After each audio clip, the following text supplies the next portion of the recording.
desahuciado está el que tiene que marchar a vivir una cultura diferente. A la tercera charla del ciclo de líneas rojas de este curso, que como sabéis lo hemos titulado "Las personas migrantes son libres de partir y libres de quedarse. La emigración forma parte de la historia de la humanidad. La emigración no es un problema, salvo cuando se contempla como tal o cuando entran en juego una serie de consideraciones en las que a las personas se las trata como si fueran instrumentos y con fines oscuros. Hoy vamos a iniciar el panel de diálogo. Queremos mirar el verdadero rostro de la migración en nuestra región. Y desde nuestra identidad cristiana también queremos recordar que el Papa Francisco, desde el inicio de su pontificado, ha tenido una especial sensibilidad hacia este problema. Os presento a mi derecha a Adriana Trafrosky, ¿lo he dicho bien? Ella es profesora de enseñanza primaria y formadora ocupacional, pero es la presidenta de PAREM, que es la Asociación de Ayuda para las Personas Refugiadas y Migrantes en Murcia.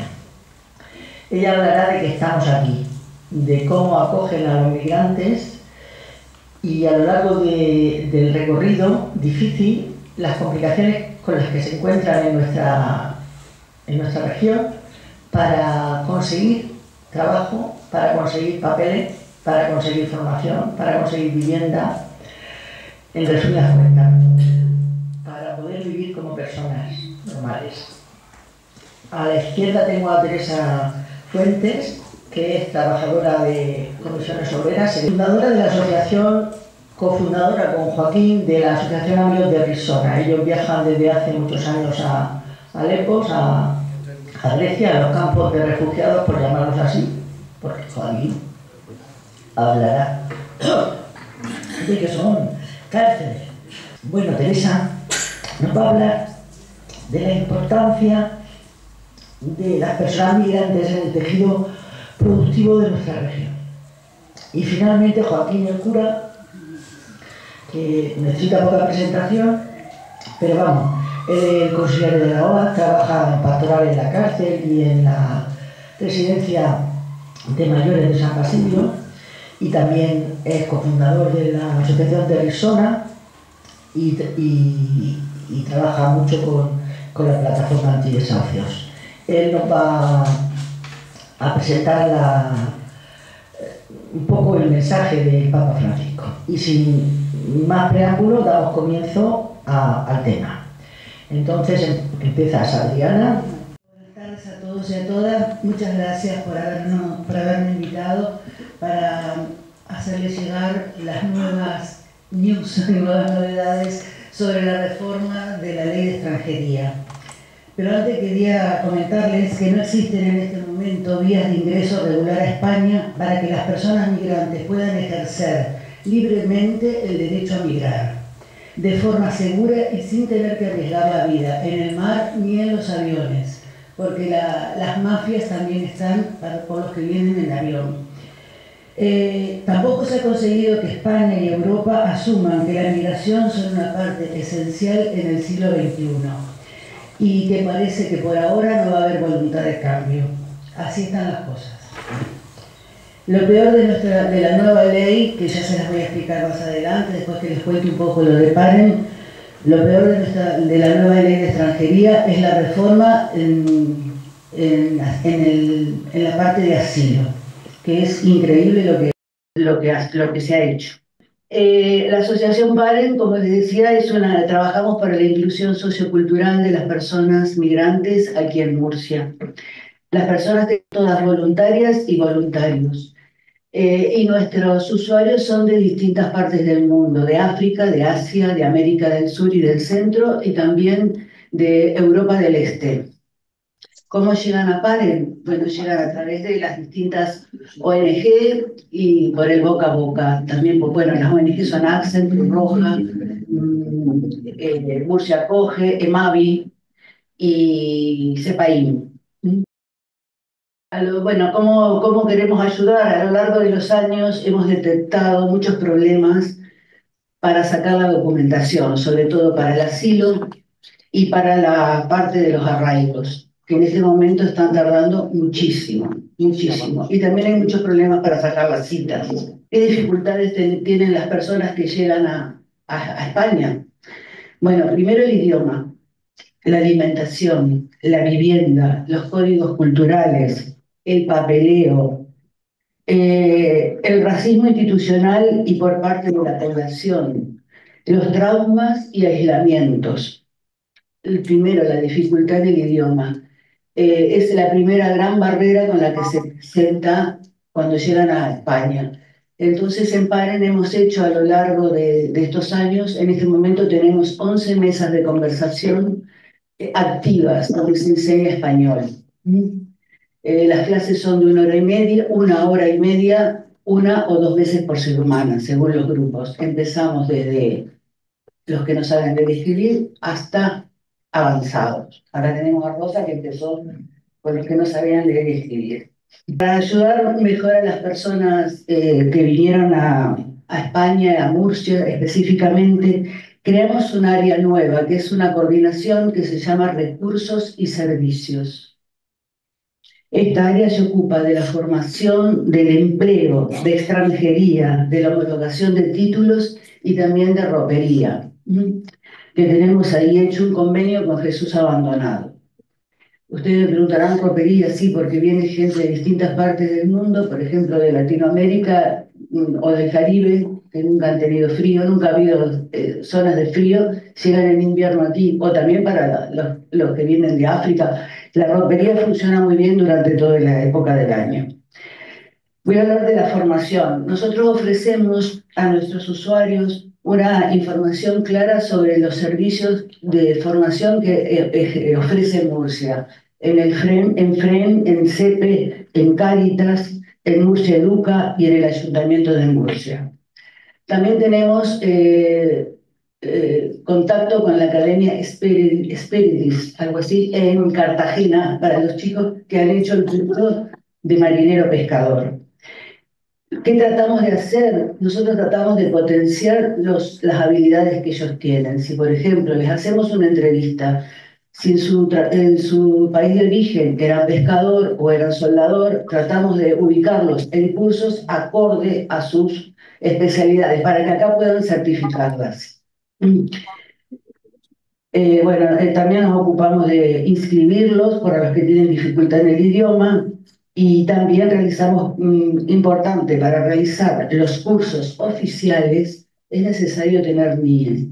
Las personas que no tienen documentación no pueden acceder a los cursos del CEP, del CEPE, del FREN. Pueden acceder a cursos, por ejemplo, de escuelas de adultos o también sí, a la escuela de Cáritas, que nos permite formarlos en hotelería, en cocina o como camareros a 3 personas por grupo, lo cual esto nos ayuda muchísimo.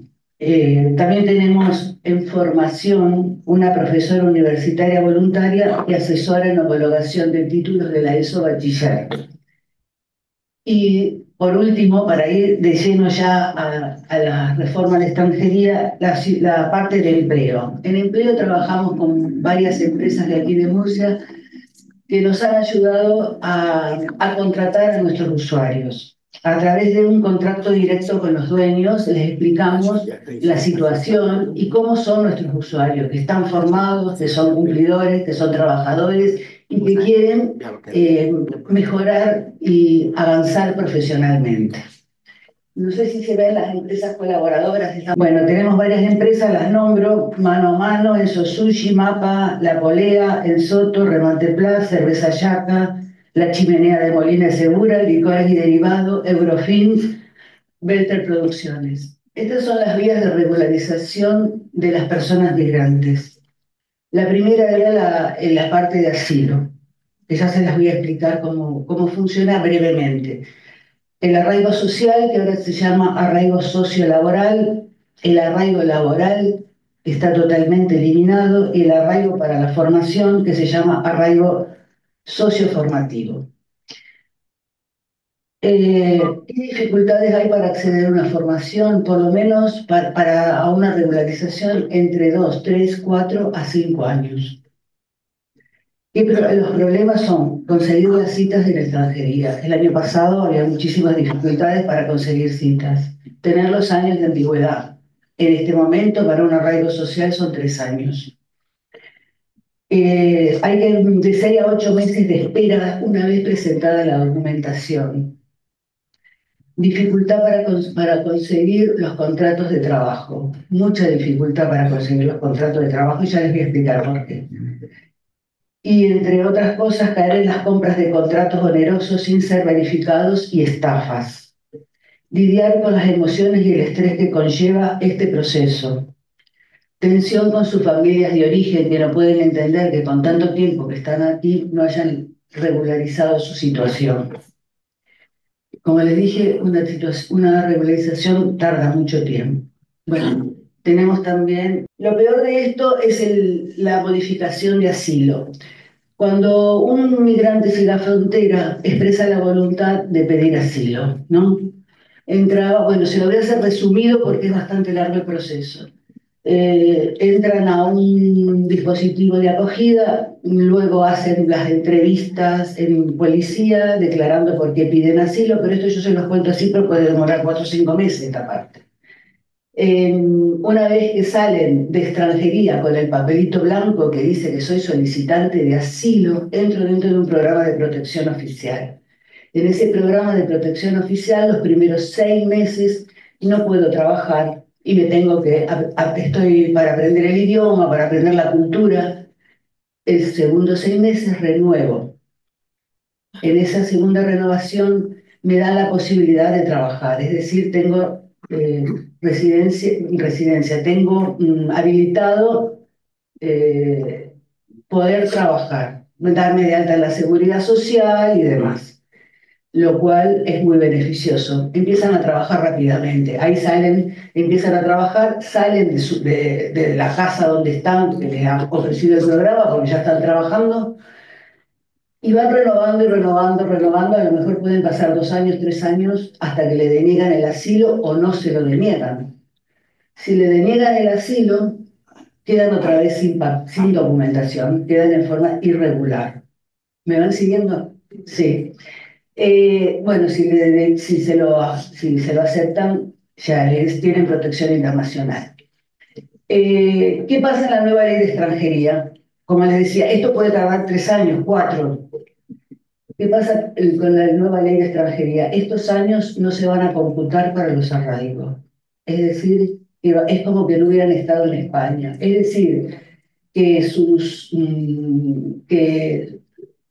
todo lo que han hecho, el trabajo, la cotización en la seguridad social, no va a existir.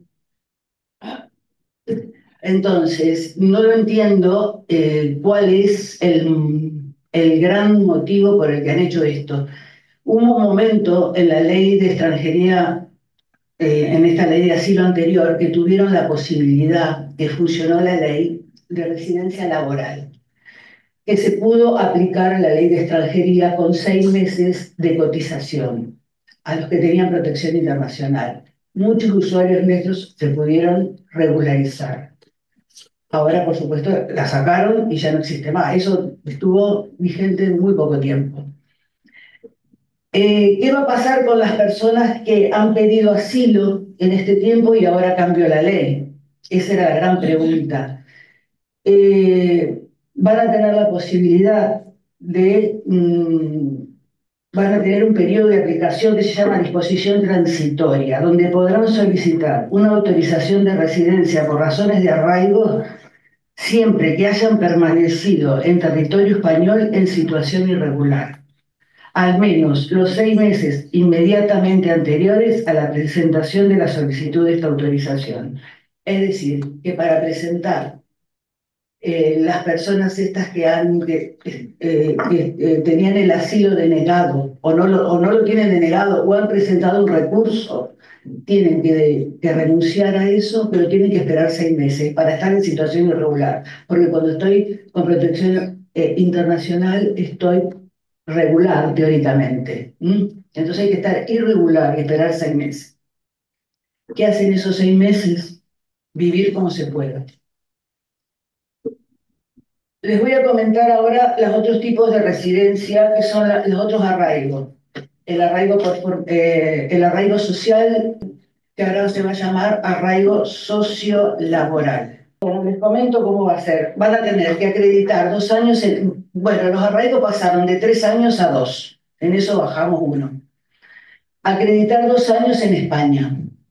Carecer de antecedentes penales en España y en el país de origen en los últimos 5 años. Los que hace más de 5 años que están en España y por cualquier razón no se han legalizado, no se han regularizado, ellos no van a tener que pedir antecedentes penales. Los antecedentes penales tienen que venir legalizados y traducidos en España por una traductora oficial. No se pueden traducir en el país de origen. No será computable el tiempo que se le fue solicitante de asilo. Acá lo remarca. Es decir, que si estuve 3 años esperando el asilo, esos 3 años no cuentan. Encontrarse en España en situación irregular y no tener la condición de solicitante de asilo. Es decir, no estar ni con el asilo tramitado, ni estar con la solicitud por presentar. Y pagar la tasa de tramitación, que son 16 euros. Eso pide el Ministerio. ¿Pero qué pide extranjería? Bueno, extranjería pide un contrato que puede ser de 1 o 2 contratos, donde se garantice de forma proporcional el salario mínimo. Es decir, que pueden ser 2 contratos diferentes de 20 horas cada uno, o uno de 40 horas. El pasaporte en vigor con fecha de caducidad de 3 meses anteriores a la presentación de la documentación. Es decir, que si yo presento la documentación en diciembre, mi pasaporte puede vencer en marzo, pero no en febrero.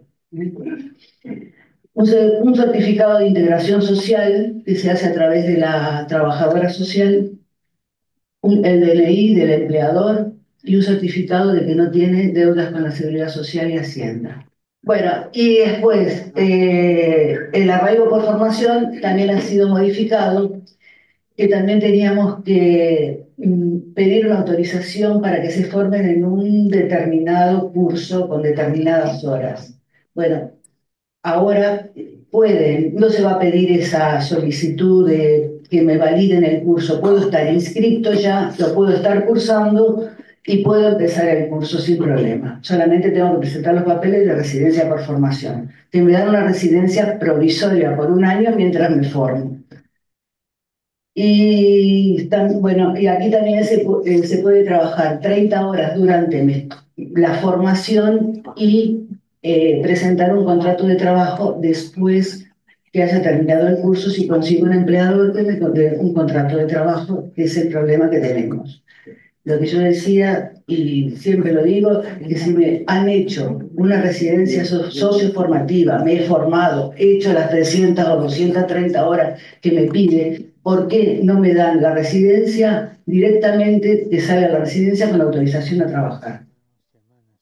¿Por qué? ¿Por qué tengo que empezar a buscar? Oremos por los que huyen de su país.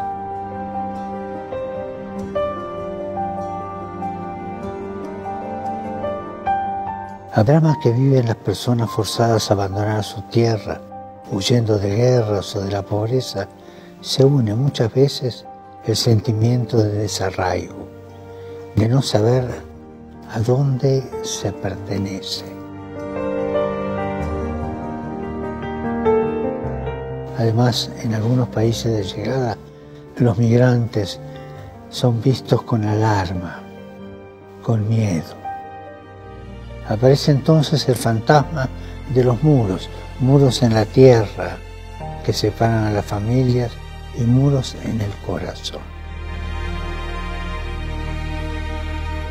Los cristianos no podemos compartir esta mentalidad. El que acoge a un migrante acoge a Cristo. Debemos promover una cultura social y política que proteja los derechos y la dignidad del migrante y que los promueva en sus posibilidades de desarrollo y que los integre.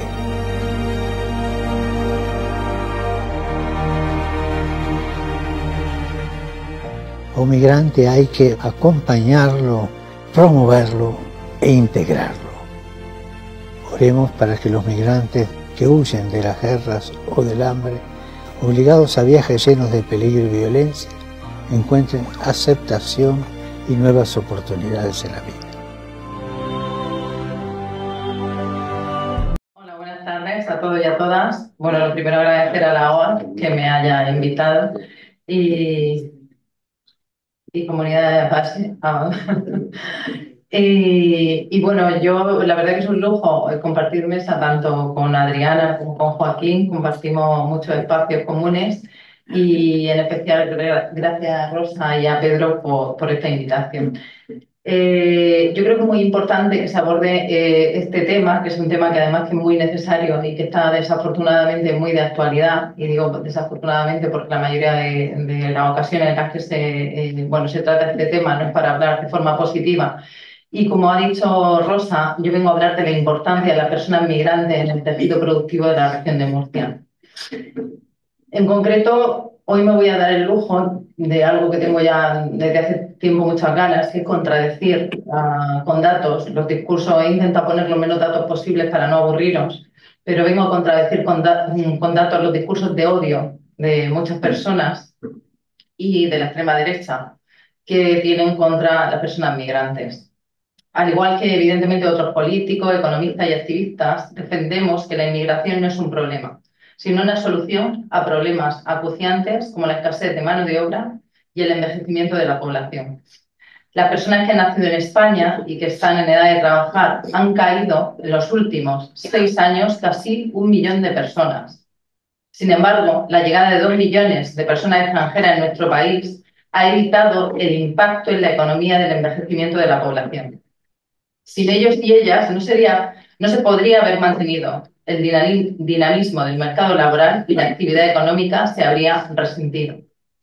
Conforme envejece la generación del baby boom español, que somos las personas que hemos nacido a finales de los años 50, entre los años 50 y finales de los años 70, el grueso de la población se desplaza hacia edades más cercanas a la jubilación y con menores tasas de actividad. Las consecuencias, evidentemente, son más bajas laborales, más colas en la sanidad, menos movilidad laboral y, por supuesto, menor productividad.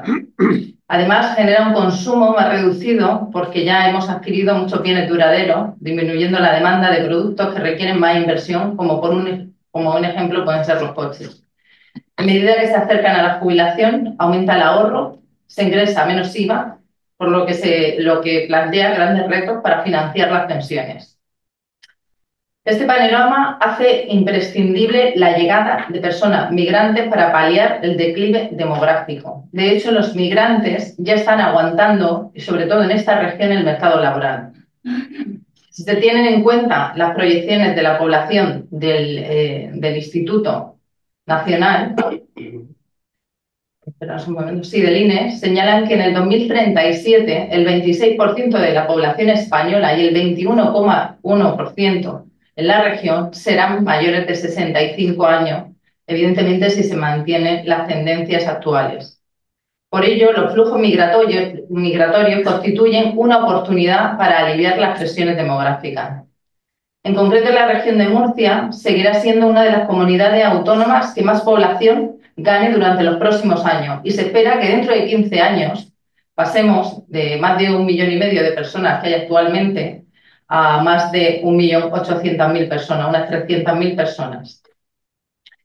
Se trata de un crecimiento del 17,2%, el tercero más grande de España después de las Islas Baleares y la Comunidad Valenciana, siempre y cuando evidentemente se mantengan las tendencias demográficas actuales. Por lo que el impacto demográfico de la inmigración en la región de Murcia es muy positivo. Las personas nacidas en el extranjero amplían claramente el rango de edad de los 20 a los 59 años con respecto a los nacidos en España residentes en la región, lo que supone un rejuvenecimiento de la población potencialmente activa. De hecho, representan en la actualidad casi el 23% de las personas en edad de trabajar en territorio murciano. Una economía puede crecer básicamente por dos motivos. Uno, porque o pone más gente a trabajar o, evidentemente, mejora su productividad. En concreto, en el caso de España, está tirando más a fuerza de traer gente de fuera que trabaje. Las personas de origen extranjero han pasado de ser, en 8 años, del 14,6% de la población al 20,9%. El grueso del empleo inmigrante va a trabajos que los españoles y las españolas no demandan o lo hacen en menor medida, y por lo general se emplean en sectores y trabajos menos cualificados, como puede ser la hostelería, la agricultura, servicios del hogar y cuidado de personas, construcción y transporte. Su tasa de actividad es una de las más altas de la Unión Europea y, a diferencia de lo que ocurre en otros países, es superior a la de los nacionales.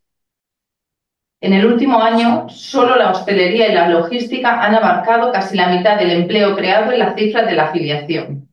La reciente bonanza del turismo y las actividades de transporte no se habrían sostenido sin ellos. Se habría producido una escasez de trabajadores y trabajadoras en estos sectores y, evidentemente, se habría notado tanto en el Producto Interior Bruto como en los precios más altos. Las personas extranjeras representan el 30% de la mano de obra en la agricultura española, desempeñando un papel crucial debido a la creciente demanda de trabajadores y trabajadoras. Esta situación subraya la necesidad de reformar de forma urgente, y no en el sentido que estaba explicando Adriana, los sistemas de contratación y de protección laboral, para evitar abusos y mejorar la integración en el sector. En el sistema especial agrario de la Seguridad Social, a fecha del 31 de julio, había casi 200.000 personas afiliadas extranjeras, lo que representa el 32,3% del total. De ellos, 3/4, cerca de 150.000 personas son hombres y 50.000 son mujeres. Y Murcia, entre todas las provincias, se posiciona como la líder en el número de personas trabajadoras extranjeras en el campo, superando a Almería y a Huelva. Y aquí hay un dato importante: estas son las personas que están dadas de alta en el sistema de seguridad social. Luego están las personas que están en situación administrativa irregular y que trabajan en nuestros campos, que son muchas. Esta cifra refleja la relevancia de los inmigrantes en la agricultura murciana, que además es una de las más dinámicas de España. Entre las personas trabajadoras extranjeras en la agricultura hay que distinguir entre los que vienen con una oferta de trabajo a través de contratación en origen y los que ya están dentro de España. Muchos de ellos con permiso de trabajo y, como he comentado antes, otros muchos en situación administrativa irregular. Estos contratos que se hacen en origen, es lo que se denomina los procedimientos de migración circular, otorgan a la persona extranjera una autorización que habilita a trabajar un número de meses al año. Permite que vengan a España las cosechas y después vuelvan a sus países. Como se ha oído hace unos meses, recientemente el presidente del gobierno firmó acuerdos con Mauritania, Gambia y Senegal en su visita a África para agilizar esos procesos. Y un claro ejemplo sobre las personas que trabajan en situación administrativa irregular lo tenemos aquí muy cerca. Es en la gasolinera del Rollo, en el barrio del Carmen, en Murcia, que se convierte por la mañana temprano en una empresa de contratación. Las furgonetas empiezan a desfilar a las 4:30 de la mañana, de la madrugada, y continúan llegando hasta las 7 de la mañana, mientras recogen a decenas de personas, en su gran mayoría migrantes, para ir a trabajar al campo. A las 8 de la mañana la gasolinera vuelve a su ritmo normal de trabajo, como si nada hubiera sucedido. Y parece que hay un consenso regional para que sea una realidad excluida.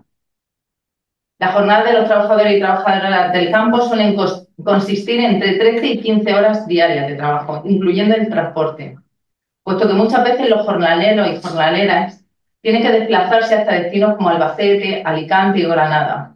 Además, se trabaja mayoritariamente a destajo, que se paga por el número de piezas recogidas y no por horas, algo que es ilegal, pero que tenemos conocimientos que en algunas fincas todavía se sigue haciendo. ¿Qué provoca estas condiciones laborales para las personas migrantes? Y solo voy a nombrar dos de ellas. Para mí las más graves, pero podría tener un listado muy grande, lo puedo asegurar. Entre otras cosas, accidentes laborales in itinere, eso es lo que se produce en el trayecto. Y voy a nombrar solo uno, que fue muy llamativo, porque murieron 5 personas marroquíes en el año 2016 en un accidente que le llevaba de Torre Pacheco a Águilas. Posteriormente se supo que el conductor también estaba el día como jornalero y que había trabajado todos los días de lunes a domingo la semana previa. Y otro tipo de acoso frecuente lo sufren las jornaleras o mujeres que trabajan tanto en los almacenes como en los tajos. Hace 4 años, desde Comisiones Obreras, denunciamos el caso de 6 mujeres marroquíes que fueron víctimas de explotación y abuso sexual en el campo de Torre Pacheco. Provenían de la recogida de la fresa de Huelva, que posiblemente ya habían sufrido abuso allí, y todas ellas en situación de extrema vulnerabilidad. Estamos hablando de perfiles, en muchas ocasiones el contingente de Huelva determina que tengan que tener un perfil, que sean mujeres, en muchos casos no tienen ningún tipo de formación, por lo que no pueden leer ni escribir, que tengan hijos en el terreno y a ser posible que estén divorciadas. Eso evidentemente la sitúa pues en un lugar donde la vulnerabilidad es extrema y donde los abusos pues, son constantes. Si hablamos de las mujeres migrantes que trabajan en los cuidados domésticos, la mayoría de ellas no están dadas de alta y en muchas ocasiones, y esto desafortunadamente compartí con ella una mesa de diálogo en Madrid, pues me contaban cómo se producían abusos por parte de la persona que está cuidando o de algún familiar. Y evidentemente es muy complicado de denunciar, ya que la inspección de trabajo pues, no puede entrar al hogar.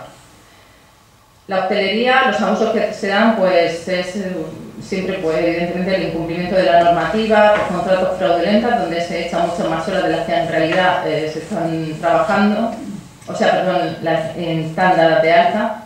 Por supuesto, muchísimas horas extras no se pagan, no se descansa y bueno, no, lo que marca el convenio y bueno, otra serie de incumplimientos que hay en la legislación laboral. Y en cuanto a la agricultura, que es el sector predominante para las personas migrantes en nuestra región, Murcia, con un 14% de población extranjera, cuenta con una agricultura que es fundamental en la economía de la región y que supone el 20% del Producto Interior Bruto frente al 2,7% en el conjunto del país.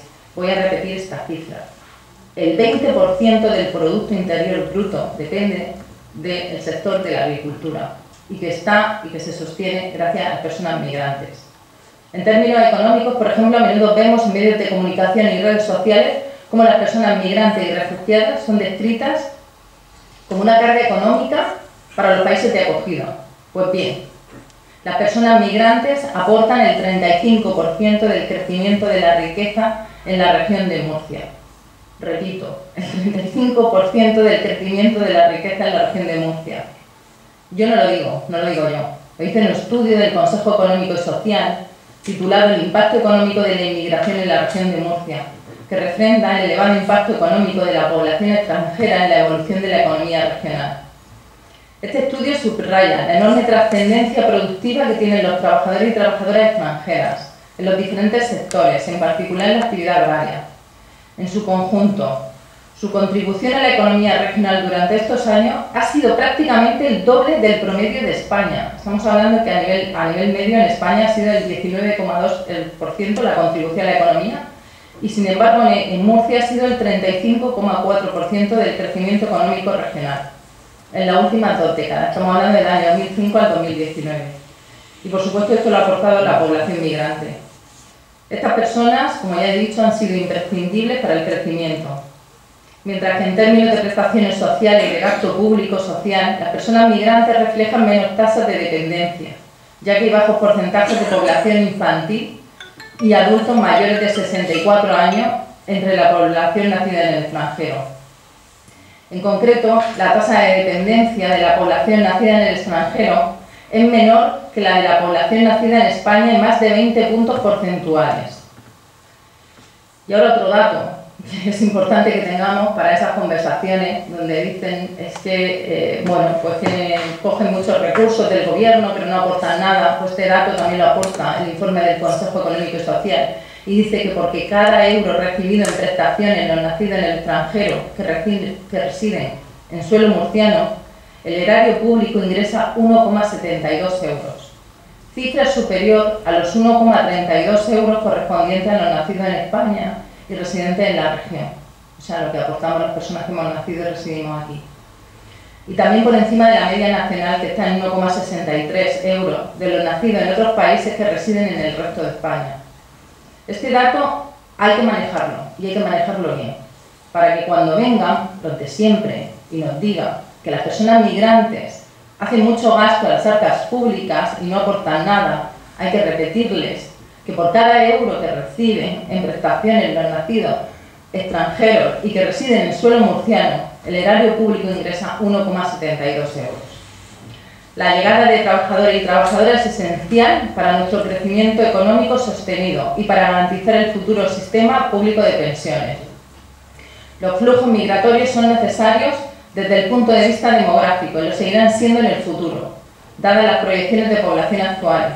La inmigración actúa frenando el paulatino envejecimiento de la población de la región de Murcia. Y como ha empezado esta ponencia, la discriminación y ataque a las personas migrantes que llevan a cabo algunos partidos políticos y algunas personas, en especial la extrema derecha, además de no ser cierto, conlleva que la sociedad no aproveche al máximo el capital social y humano, los conocimientos, experiencias y habilidades de todos sus miembros. Trabajar en el reconocimiento de la diversidad y las similitudes se traduce en intentar aprovechar estas en beneficio de los individuos, las empresas y la sociedad. Bote, bote, bote. Bote, bote, bote. Bote, viene de proa.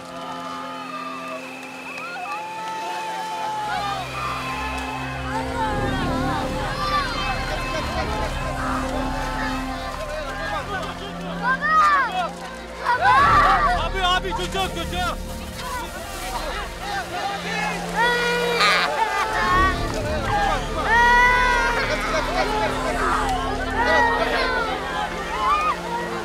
Miles de personas llegaban a la isla de Lesbos durante las 24 horas del día, también por la noche, y las noches eran lo más duro.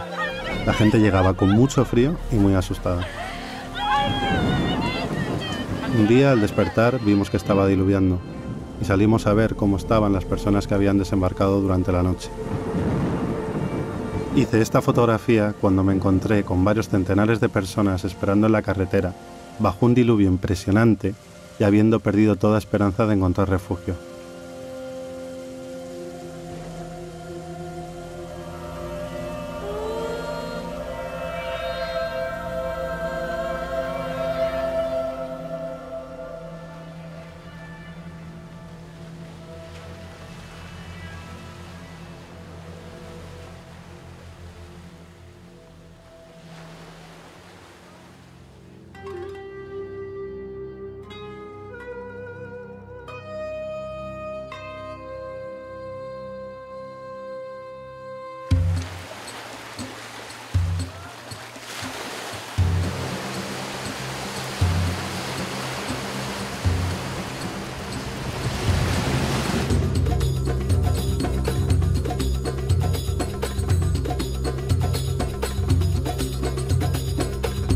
Estas personas no deciden cuándo cruzar el mar, son las mafias las que marcan los tiempos, obligándoles a subir a precarias embarcaciones de goma, independientemente de las condiciones meteorológicas.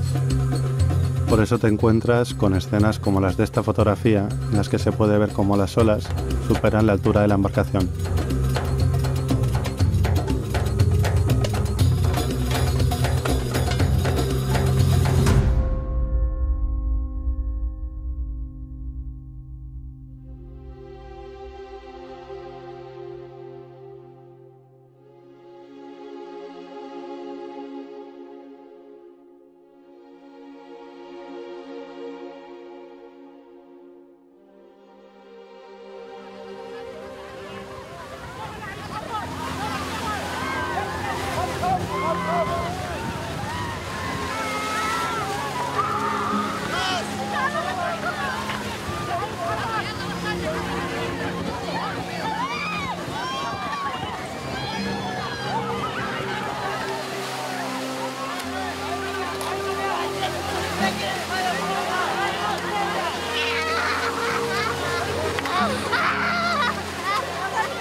La gente llegaba a las playas del norte de la isla completamente perdida, no tenían ni idea de qué hacer.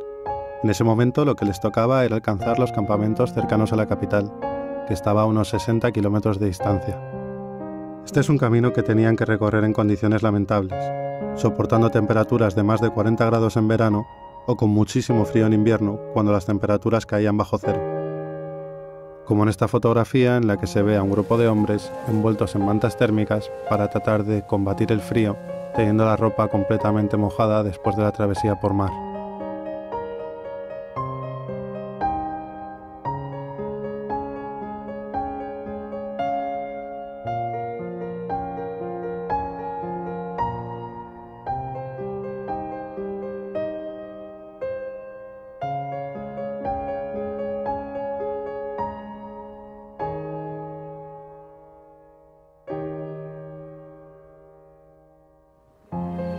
Después de obtener permiso de las autoridades para abandonar la isla, subían a los ferries que les llevarían a los puertos de Atenas y Kavala, en la Grecia continental. Una vez allí, debían atravesar la ruta de los Balcanes para llegar al centro y norte de Europa.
El 28 de octubre de 2015 naufragó un barco a bordo del cual viajaban 300 personas, desde Turquía a la isla de Lesbos.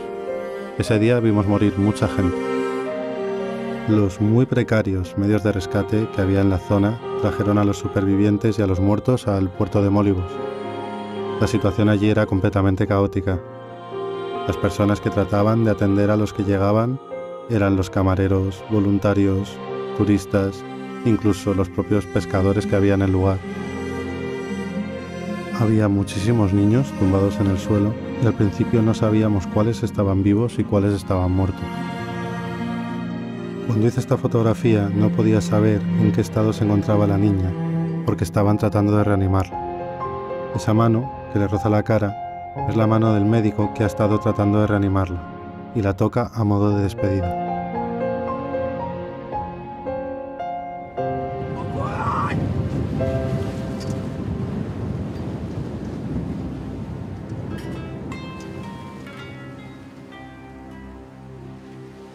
En los días posteriores a este naufragio, el mar no paraba de escupir cadáveres. Las playas de la isla se convirtieron en una muestra más de cómo Europa seguía obligando a miles de personas a jugarse la vida para encontrar refugio.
y a todos.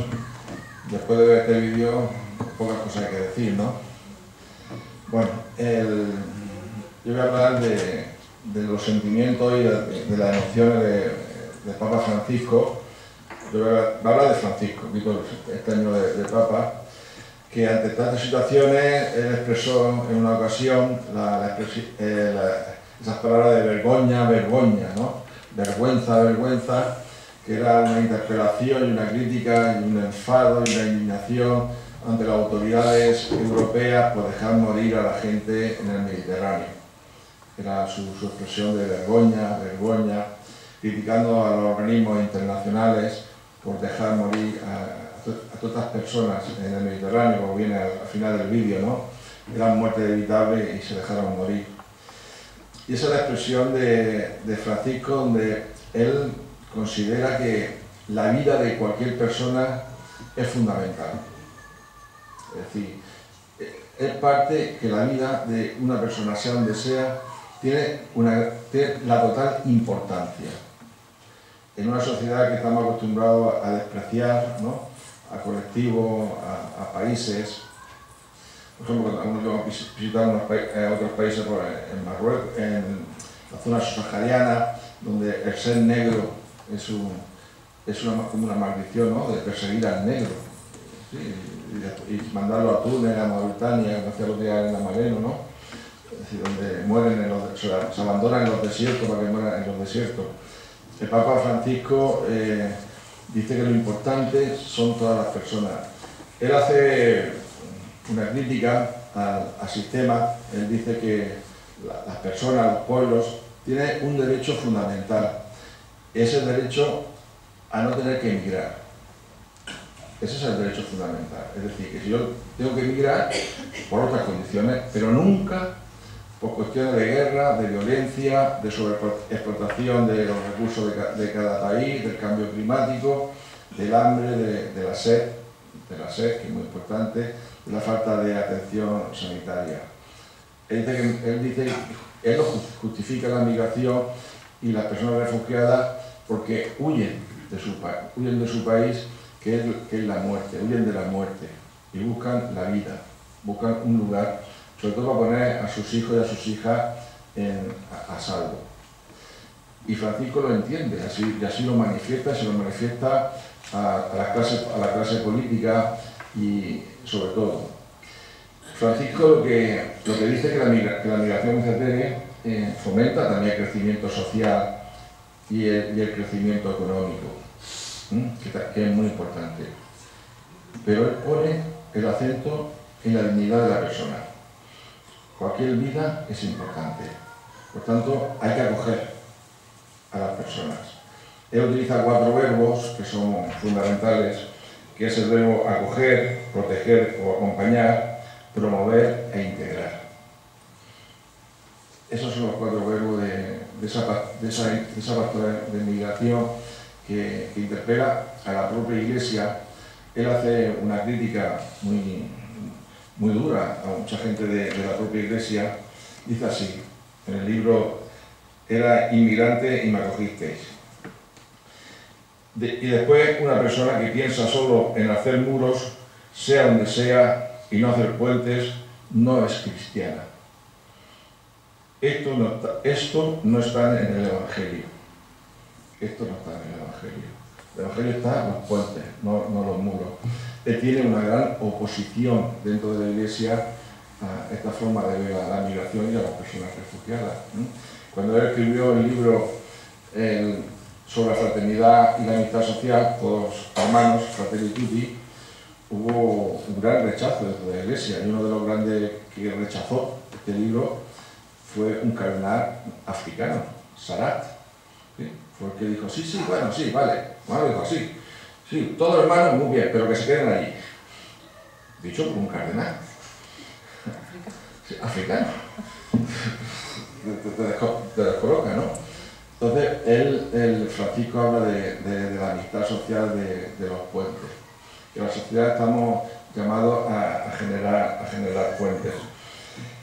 Y algo que también es importante, él critica este sistema diciendo que es un sistema que mata que es un sistema que asesina, que este sistema neoliberal, capitalista, que idolatra el dinero, condena a mucha gente a la pobreza, a la miseria, al hambre, a la guerra, a la destrucción de sus países con los recursos naturales, y que pone muros para que esas personas que nosotros les robamos, expoliamos sus recursos, sus tierras, después no queremos que vengan. Les ponemos muros. Queremos sus recursos, pero no queremos que vengan ellos, ¿no? Y bueno, y cuando están aquí, pues muchas veces hay rechazo, hay discriminación, hay odio. Y eso es lo que Francisco cuestiona mucho. Y ya por último, pues una de las cosas que es fundamental, hay dos advertencias de Francisco, que se en el libro Fratelli Tutti, que dice así, hay que hacer una reflexión para que frente a diversas y actuales formas de eliminar o de ignorar a otros, seamos capaces de relacionar con un nuevo sueño de fraternidad y de amistad social, que no se quede en las palabras. Él advierte que hay corrientes ideológicas que pretenden ignorar e incluso eliminar. Todos hemos oído lo de bombardear o disparar con la metralleta sea incluso las fronteras, ¿no? Sobre todo en Ceuta y Melilla. Eso se arregla muy fácilmente, que se suba a la valla, 4 tiros y asunto arreglado. Eso lo hemos oído. Porque mandemos buques de guerra a atacar las barcas. Y cuando crucen las aguas nuestras, territoriales nuestras, que disparen, ¿no? Francisco condena enérgicamente eso. Y ya por último, Francisco ha tenido un conflicto con el presidente Trump. Ha mandado una carta de apoyo a los obispos norteamericanos que se oponen a la criminalización de las personas migrantes. Él no le llama ni irregulares, él le llama personas. Personas. Con su dignidad, con su autoestima y con su valor. Personas.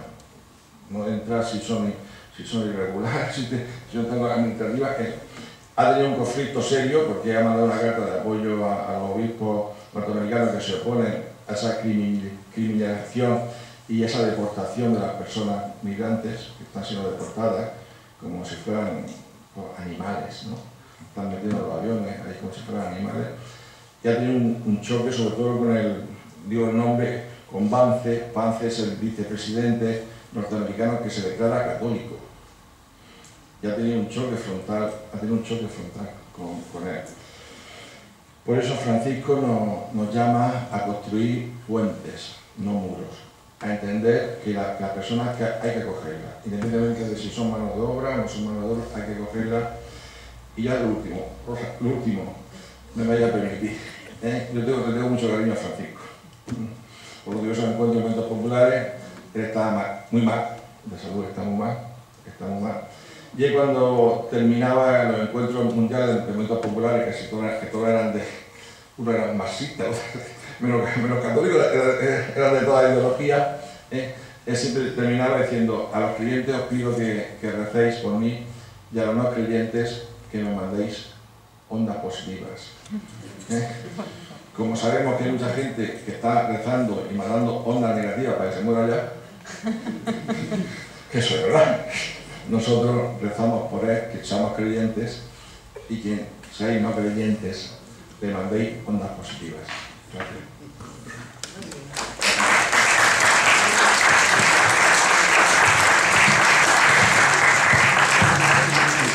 Bueno, volvemos a la realidad de Murcia.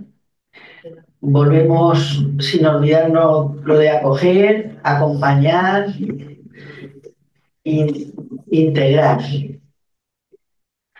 Y creo que ahora es el turno de que vosotros comuniquéis también otras experiencias que hay muy cercanas a nosotros. Nosotros desde Convivir sin Racismo queríamos añadir una mirada sobre otros problemas de nuestra región. Insistimos en visibilizar la situación del CIE Sangonera. La impresión de normalidad que puede dar el que no aparezcan noticias en la prensa puede ocultar que en el interior del CIE se siguen produciendo situaciones que vulneran los derechos de las personas internas. Deficiente asistencia sanitaria, indefensión legal, falta de información. A pesar de su carácter no penitenciario y de su carácter que tendría que tener de internamiento excepcional, se siguen internando allí personas con arraigo, con menores a su cargo, personas con enfermedad mental y también posibles receptores de asilo. El CIE de Sangonera carece de servicio de orientación jurídica. Resulta especialmente difícil organizar las visitas que hacemos desde Convivir sin Racismo, porque hay que conformar las listas cuando las personas internas nos lo solicitan desde dentro. Carece de servicio de capellanía, que funciona en el resto del CIE. Desde 2016, que el capellán del CIE, en su momento, Pedro García Casas, escribió una carta de denuncia y desde ese momento el CIE está sin capellán. Desde la apertura del CATE de Cartagena desconocemos la realidad de cómo son atendidos los inmigrantes que acogen en el CATE porque no están permitidas las visitas. Desde Convivir y desde la sociedad y desde muchísimos movimientos sociales abogamos por el cierre de los CIE y los CATE, porque no son espacios idóneos para la acogida, porque son un elemento que utilizan más de contención a la entrada de personas. Y otro aspecto sobre la mirada que tenemos que hacer en nuestra ciudad y en nuestra región es la detención de personas por perfil étnico, en este barrio en el que estamos en particular, y las redadas racistas que se producen en determinados barrios de Murcia y en algunos municipios de la región. Hemos querido que vosotros conozcáis una compañera activista que colabora también en Convivir sin Racismo, nos acompaña a hacer la traducción cuando vamos al CIE, y ella vive más de 20 años en nuestra ciudad, 26 años en nuestra ciudad, se llama Karima, y tiene un negocio aquí en el barrio y nos va a contar su experiencia con las redadas y con las detenciones y todo eso que estamos viendo. Buenas tardes, soy Karima, como bien ha dicho. Llevo en el barrio 14 años, desde el 2010. El primer local se abrió en el 2010. Antes de abrir aquí, yo estaba un local en Santa Eulalia. Sigo teniendo el local de Santa Eulalia y los dos de aquí de San Andrés. Pues bien, yo en Santa Eulalia tengo inspecciones de trabajo, de Hacienda, de lo que hay que tener, pero de lo más normal del mundo. Aquí, en un año, lo parte siempre de inspección del centro de trabajo, que no es una inspección, son redadas. De hecho, una de las veces vinieron con un perro guía, un guía camino. Querían meter el perro a la cocina, a lo cual me negué. Me dije, esto ya es un registro, tengo que avisar a mi abogado y cuando él está aquí, pues... Y al final retiraron el perro Pero las inspecciones, cuando yo pregunto, el espectáculo innecesario ese que es, me dicen que es una inspección rutinaria. A mí no me venden el burro y no me sueltan cortinas de humo, porque tengo otros dos locales en un sitio céntrico, en lo cual no pasa esto. Estoy en la Asociación de Hosteleros, en lo que era Hostemur, que hoy en día es Oito, y soy la única de mis compañeros que sufre, que tiene así como 9 inspecciones al año, redadas incluidas. He llegado a tener 2 al mes. Bueno, yo sola no. Ellos bloquean el barrio, la calle la cierran y en la puerta del local son 6 furgonetas. Dentro, de hecho, tengo un vídeo aquí de una de las cámaras de cómo entran. Se ponen 2 policías o 4 o 6, lo que ellos quieran, en la puerta. No dejan entrar a nadie ni salir a nadie. Identifican a los clientes, los registran. En la última inspección me agredieron porque yo no estaba, me llamaron los chicos y llegué. Al llegar el policía que estaba en la puerta, yo llegaba entrando, entonces me empujó, no se puede entrar, no me habló, me empujó. Entonces le dije que si necesitaba algún documento, se lo tenía que facilitar yo. ¿Es la dueña? Sí, sí. Habla con otro y entonces me dan el permiso a entrar a mi local. Entro para adentro, le doy los papeles que me piden y me dice así, dándome la orden, siéntate. Le dije que no me apetecía sentarme, me apetecía estar de pie. Que te sientes o te salgas fuera. No me apetece sentarme, no me voy a salir fuera, puesto que el local es mío, estáis aquí dentro y tengo que estar presente. Pues al final me agarró del brazo con fuerza y me sacó a rastras a la calle. Había una clienta, chica, es mediadora social de Jesús Abandonado concretamente, y empezó a grabar. Creo que tienes el vídeo, se lo mandó a Sandra. Al ver lo violento que era la actitud del hombre, me cogió de mi brazo y me arrastró y me sacó de mi propio local, el cual pago mis impuestos religiosamente, pago mi alquiler, llevo 26 años en esta tierra, 22 años cotizados. Lo que comentaba antes la señora, pues los 2 anteriores, como estaba irregular, trabajaba, pero no consta en mi vida laboral. En los 26 años que llevo, 22 años en mi vida laboral.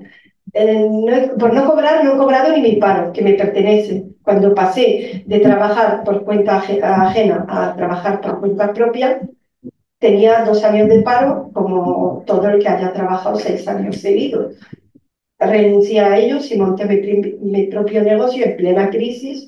Como todos saben, el 2010 era un año difícil, de lo peor, y todo el mundo me llamaba loca. Y a base de mucho trabajo, mucho esfuerzo, yo me meto en mi cocina a las 8 de la mañana o a las 8:30, y hay días que salgo de ella a las 12 de la noche.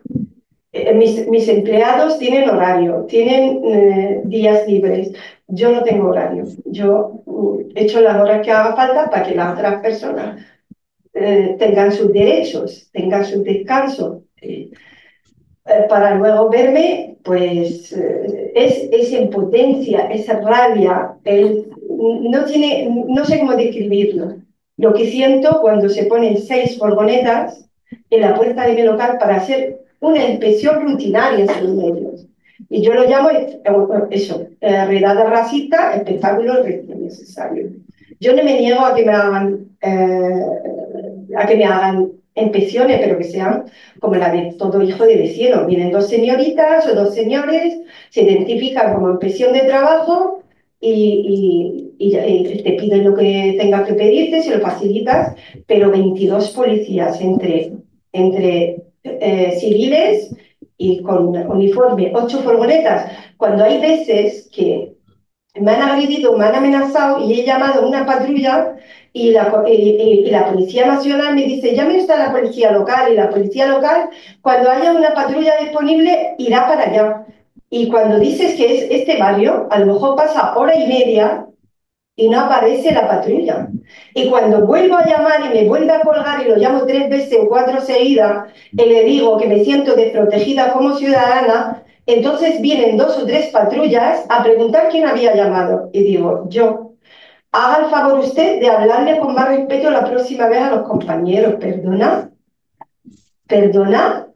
¿Dónde está la falta de respeto? Las llamadas se graban. La falta de respeto es la que me ha tenido el compañero a mí, de llamarlo pidiendo una ayuda a la policía y colgarme y decirme, llame usted a la policía local. Pues no, que estoy llamando al 091 y estoy llamando a la policía. Y vuelvo a llamar y se cabrea el hombre.